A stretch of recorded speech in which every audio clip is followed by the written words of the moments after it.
अगर आंकड़ों की नजर से देखें तो क्या है एमपी में पानी की स्थिति? क्या वाकई मामला गंभीर है? और इस गंभीर मामले में सरकार क्या कुछ कर रही है?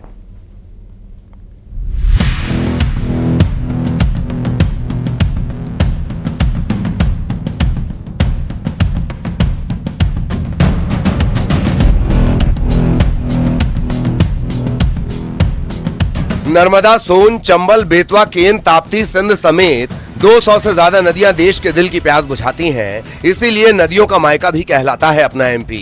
इसी एमपी में छोटे, मझोले और बड़े मिलाकर करीब 700 बांध हैं। इनमें से 15 सबसे महत्वपूर्ण। इसके बावजूद सरकार ने युद्ध स्तर पर शुरू कर दिया है जल संरक्षण और संवर्धन का काम। केंद्रीय भूजल आयोग की रिपोर्ट के अनुसार मध्य प्रदेश के 86 ब्लॉक में भूजल स्तर बहुत ज्यादा गिर चुका है। खासतौर पर इंदौर, धार, राजगढ़, सीहोर और छिंदवाड़ा जैसे क्षेत्रों में जल संकट लगातार बढ़ रहा है। जलाशयों से भी पर्याप्त पानी निकाला जा रहा है, लेकिन जल संकट जस का तस है। जल प्रबंधन की खामियां और पानी की वितरण व्यवस्था में कमियों ने इसे और गंभीर बना दिया है। बात अगर सरकारी प्रयासों की करें तो सरकार ने एमपी की प्यास बुझाने की कोशिश तेज कर दी है। मसलन जल गंगा संवर्धन अभियान जो 30 मार्च से 30 जून 2025 तक चलना है, इसकी अगुवाई खुद मुख्यमंत्री डॉक्टर मोहन यादव कर रहे हैं। इसके तहत जल स्रोतों के संरक्षण और पुनर्जीवन का टारगेट रखा गया है।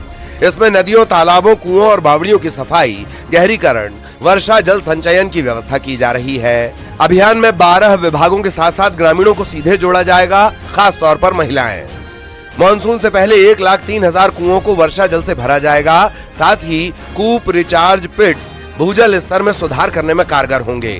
भोपाल और बालाघाट जैसे जिलों में नए बोरवेल खनन पर रोक लगा दी गई है। कलेक्टरों ने जल संकट की गंभीरता को देखते हुए अवैध बोरवेल्स की खुदाई पर सख्त एक्शन की चेतावनी दी है।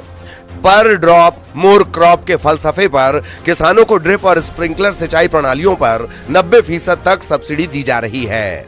13,500 किसानों को जल बचत। ग्वालियर हाड़ कपा देने वाली सर्दी के साथ साथ झुलसा देने वाली गर्मी के लिए प्रसिद्ध है। 30 पर नगर निगम की लापरवाही और हीला हवाली ने लोगों को और ज्यादा परेशान कर रखा है। पानी के साथ मिल रहा सीवर का गंदा पानी और ज्यादा बीमार कर रहा है। किला, तलहटी, घास मंडी, सिंधिया नगर, नीडम आदि इलाकों में लोग सीवर युक्त गंदे पेयजल सप्लाई से परेशान हो चुके हैं।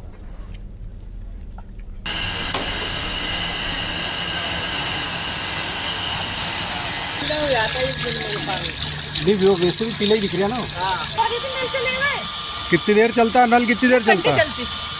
अच्छा ये देखो जी खेलो देखो लेने वो मैया भूल गए।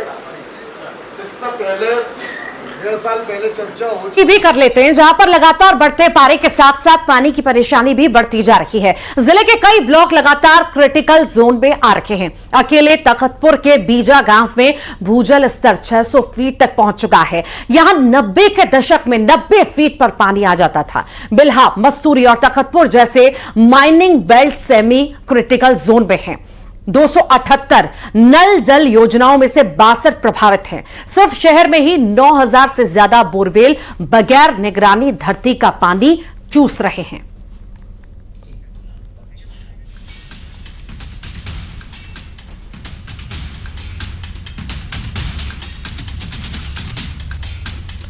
और सहयोगी हमारे साथ ग्वालियर से सुशील कौशिक जुड़ रहे हैं, तो वहीं हमारे साथ बिलासपुर से सहयोगी उमेश भी जुड़ रहे हैं। ग्वालियर का सबसे पहले रुख कर लेते हैं। तस्वीरें हम देख रहे हैं लगातार किस तरह से जल संकट गहराता जा रहा है सुशील, और जो तस्वीरें लगातार दिन ब दिन बदल रही हैं, कहीं ना कहीं एक टेंशन तो बढ़ा ही रही है लोगों की, सरकार की भी बढ़ा रही है। सरकार को जरूर इस और ध्यान देना होगा और लोगों को भी कहीं ना कहीं बहुत सारी चीजों में बदलाव करना होगा। ग्वालियर की कैसी स्थितियां हैं?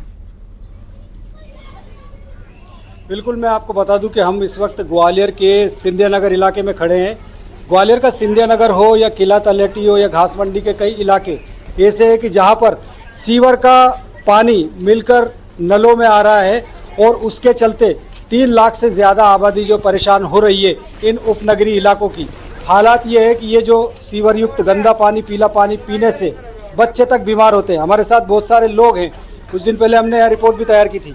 आप बताइए कि किस तरह का पानी आ रहा है, क्या है मुल्ला जी यहाँ? बहुत गंदा पानी आ रहा है, चैम्बर चौक हो रहा है, अलग एकदम पीला आ रहा है, बच्चे बीमार हो रहा है, परेशानी बहुत ज्यादा है पानी की। किस तरह का पानी जो है आता और क्या वजह हुई गंदा पानी की? ये सीवर की चौक की वजह से ना, जो पानी लैटरिन का पानी जो आता है वो पीला क्यों आ रहा है?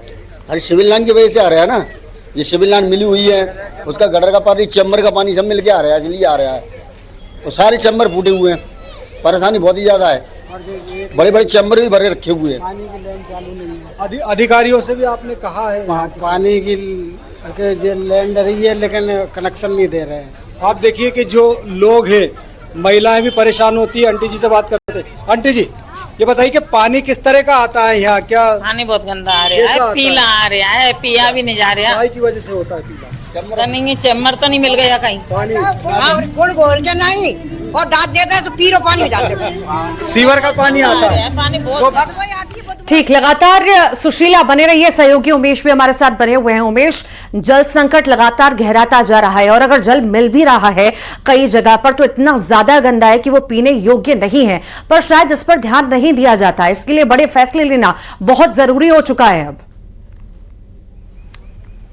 निश्चित रूप से कुछ हमारे साथ हैं स्थानीय लोग, किस तरीके से जल संकट गहराता जा रहा है, क्या समस्याएं हो रही है? समस्या तो बहुत हो रही है। बूंद बूंद पानी के लिए शहर के कई वार्ड तरस रहे हैं, ग्रामों में भी स्थिति बदतर है।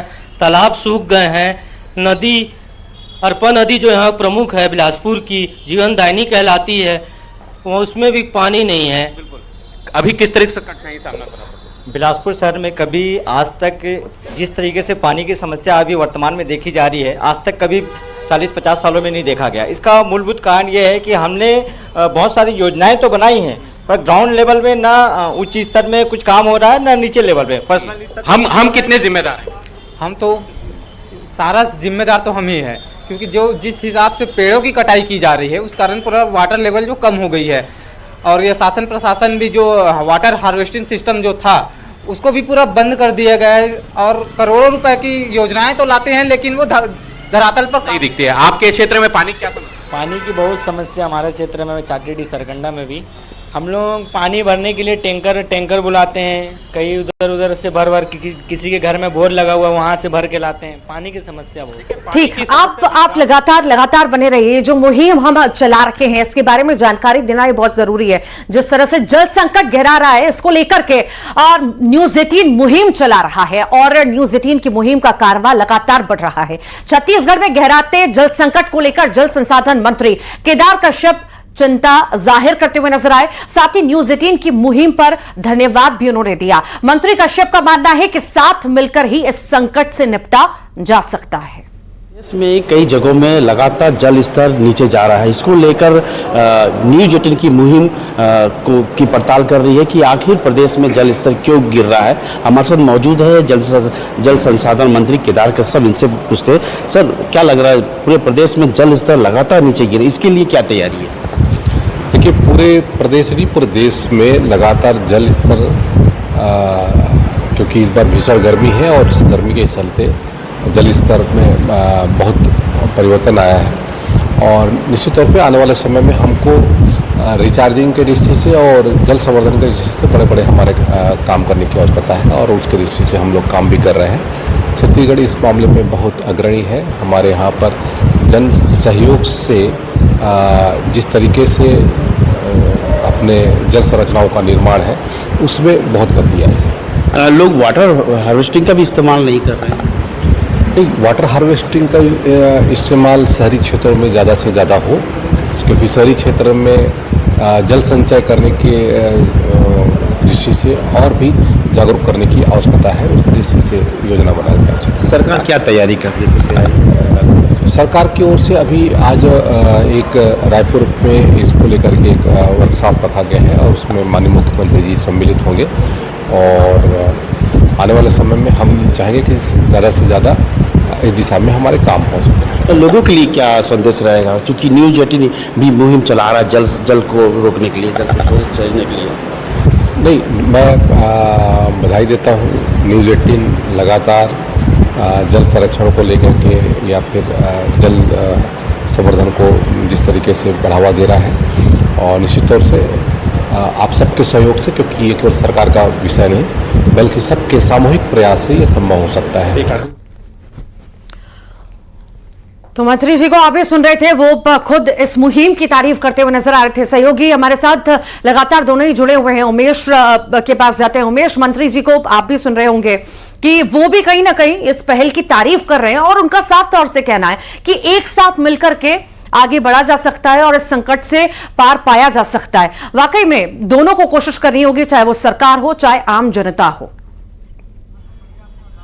निश्चित रूप से देखिए, जिस तरीके से न्यूज 18 जन सरोकार से जुड़ा मुद्दों को उठाता है, एक बार फिर से जल संकट की जो स्थिति है उसको बताने की कोशिश की, जनता को जगाने की कोशिश की, इसके साथ ही सरकार को भी इस मामले को लेकर योजना बनाने के लिए जो है एक दिशा देने की कोशिश की। तो हमारे साथ कुछ लोग हैं। केदार कश्यप ने भी कहा है कि जल बचाना है, संकट जो लगातार बढ़ रहा है, जनता को भी सामने आना पड़ेगा। जनता कैसे सामने आएगी? जनता क्या शासन स्तर पे ही ग्राउंड लेवल पे कोई काम आपको दिख रहा है? आज लोग जल जीवन मिशन इतना बड़ा योजना लेके आई थी, आज क्या हाल है?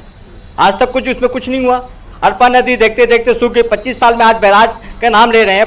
पर ये नहीं लगता है कि हमें भी एकजुट होकर इस मुहिम पर तो तय है कि शासन स्तर पर, व्यक्तिगत स्तर पर, दोनों स्तर पर यह काम होना चाहिए जल बचाने के लिए। लेकिन आपको क्या लगता है जल बचाने के लिए क्या? पानी ठीक, लगातार बने रहिए। सुशील भी लगातार जुड़े हुए हैं। एक साथ मिलकर सुशील, यहाँ पर एकजुटता बहुत जरूरी है, पानी बचाने के लिए हो या गंदगी फैलाने को लेकर हो। सरकार तो कोशिश करे ही करे, साथ ही आम जनता भी करे। बिल्कुल सही बात है कि सरकार अपनी जगह कोशिश करती है, लेकिन ग्वालियर की अगर बात करें तो ये जो एरिया है सिंधिया नगर, हम आपको दिखाना चाहेंगे कि सिंधिया नगर में लोग खुद अवेयर इतने हैं कि इतनी परेशानियां होने के बाद, गंदा पानी आने के बाद लोग खुद अपने इलाके की सफाई करते हैं। कई बार तो नगर निगम के कर्मचारी तक यहाँ नहीं आ पाते। ऐसे में लोग खुद ही जो है अपना काम करते हैं। और जागरूकता के लिहाज से आप देखिए, आप ये बताइए कि जब गंदा पानी आता है तो उस पानी को साफ रखने के लिए कितना प्रयास करना पड़ता है आपको? प्रयास बहुत करना पड़ता है। कभी कले डालो, कभी कुछ डालो, कभी कुछ डालना पड़ता है। बच्चे बीमार वगैरह हो रहा है। लेटरिन का चैम्बर ही खुले हुए, पानी बहुत गंदा है। सीवर चैम्बर का पानी ज्यादा दिक्कत देता है। बहनें भी है, इनसे बात करने की कोशिश कर। आप बताइए कैसा पानी आता है बहन जी इधर? जी आ रहा, गंदगी को आ रहा हूँ, कैसे पानी आ रहा? तो पानी साफ कैसे करना पड़ता है आपको? बहुत बुरी बात, नहीं कर पाते, सब गंदगी में रहना पड़ता। ठीक, बहुत शुक्रिया आप दोनों का ही साथ में जुड़ने के लिए, लोगों से बातचीत करने के लिए।